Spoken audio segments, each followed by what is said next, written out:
Salut à tous! Dans cette vidéo, je vais vous montrer comment réparer le mécanisme d'essuie-glace trapézoïdal de Malada 2211-2. On va voir ensemble comment démonter, identifier le problème et surtout, le résoudre. Préparez vos outils, car on attaque le démontage et la réparation étape par étape. Salut tout le monde! Aujourd'hui, on s'attaque à un problème assez courant sur les Lada VAZ 2110 et 2112, les essuie-glaces. On va voir comment détecter et résoudre les dysfonctionnements liés au système d'essuie-glace, notamment le fameux trapèze. Commençons par le diagnostic. Un essuie-glace qui ne fonctionne pas, ça peut venir de plusieurs choses. Le problème peut être aussi simple qu'un fusible grille, ou aussi complexe qu'un moteur d'essuie-glace HS. On va examiner attentivement chaque composant, le moteur lui-même, bien sûr, mais aussi les balais, le mécanisme du trapèze, les connexions électriques. On vérifiera les branchements, on cherchera des fils-coupes, on contrôlera la tension au niveau du moteur. On verra comment tester chaque élément pour identifier précisément la source du problème. N'hésitez pas à utiliser un multimètre pour vous assurer de la présence de courant. Ensuite, on va parler du remplacement des balais d'essuie-glace. C'est une opération simple, mais il est important de choisir des balais de bonne qualité pour une efficacité optimale. On verra ensemble comment retirer les anciens balais et installer les nouveaux, en insistant sur l'importance d'un bon alignement. Pour éviter les rayures sur le pare-brise. On abordera aussi différents types de balais, les balais classiques, les balais plats, les balais aérodynamiques. Chacun a ses avantages et ses inconvénients, et on verra comment choisir celui qui convient le mieux à votre VAZ. Si le problème persiste malgré le changement des balais, il faudra peut-être s'attaquer à la réparation du mécanisme du balai lui-même. On verra comment démonter le mécanisme, identifier les pièces usées ou cassées, et les remplacer si nécessaire. On parlera des différentes pièces qui composent le mécanisme, et on verra comment les entretenir pour prolonger leur durée de vie. On insistera sur l'importance du graissage des pièces mécaniques pour un fonctionnement fluide et silencieux. Avant de démonter quoi que ce soit, il est important de comprendre le fonctionnement du moteur d'essuie-glace. On va décortiquer son fonctionnement, sa conception et ses composants. On verra comment il est relié au mécanisme du trapèze et comment il assure le mouvement des balais sur le pare-brise. Comprendre le fonctionnement du système est essentiel pour pouvoir le réparer efficacement. Maintenant, passons à la partie pratique, le remplacement du balai d'essuie-glace avec le moteur sur une VAZ 2110 à 2112. On suivra étape par étape le processus de démontage et de remontage avec des images claires et précises. On verra comment accéder au moteur, comment le démonter sans l'endommager et comment le remonter correctement. On insistera sur les points importants à surveiller pour éviter les erreurs.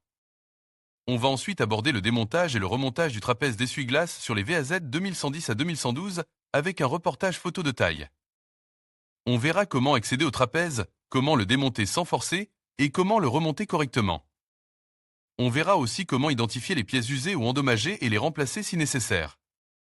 Un point important, l'interchangeabilité des trapèzes d'essuie-glace entre les différentes voitures de la 10e famille VAZ. On verra quelles pièces sont compatibles entre elles et quelles sont les différences éventuelles. Cela peut vous faire économiser du temps et de l'argent lors de vos réparations. Enfin, on terminera par quelques astuces pour augmenter la surface de nettoyage du pare-brise sur votre VAZ 2110.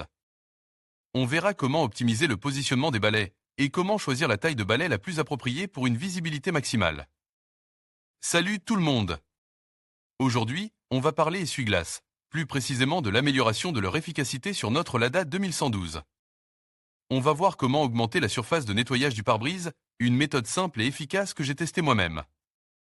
On va parler de quelques astuces pour optimiser le mouvement des balais pour qu'il épouse parfaitement la courbure du pare-brise. Et nettoie toute la surface. On verra comment améliorer le mécanisme lui-même pour éviter les problèmes de saccade ou de blocage. Ensuite, on abordera l'entretien régulier des essuie-glaces. C'est crucial pour leur longévité. Je vais vous donner quelques conseils pour prolonger leur durée de vie et éviter de les changer trop souvent. On parlera du nettoyage, du remplacement des balais uses et même de quelques astuces pour les lubrifier et les protéger des intempéries. On verra aussi quelques solutions alternatives si vous rencontrez des problèmes récurrents. Peut-être avez-vous déjà essayé des produits spécifiques? N'hésitez pas à partager vos expériences dans les commentaires. On va ensuite passer à la partie mécanique, avec le moteur d'essuie-glace du VAZ 2110. On va voir comment vérifier son bon fonctionnement, étape par étape. Je vous montrerai comment identifier les problèmes potentiels et comment les diagnostiquer efficacement. On va examiner le motoreducteur du chauffage, pièce essentielle du système. On comparera une pisse ancienne usée par le temps avec une pisse neuve pour bien visualiser les différences et comprendre l'importance. Du remplacement en cas de besoin.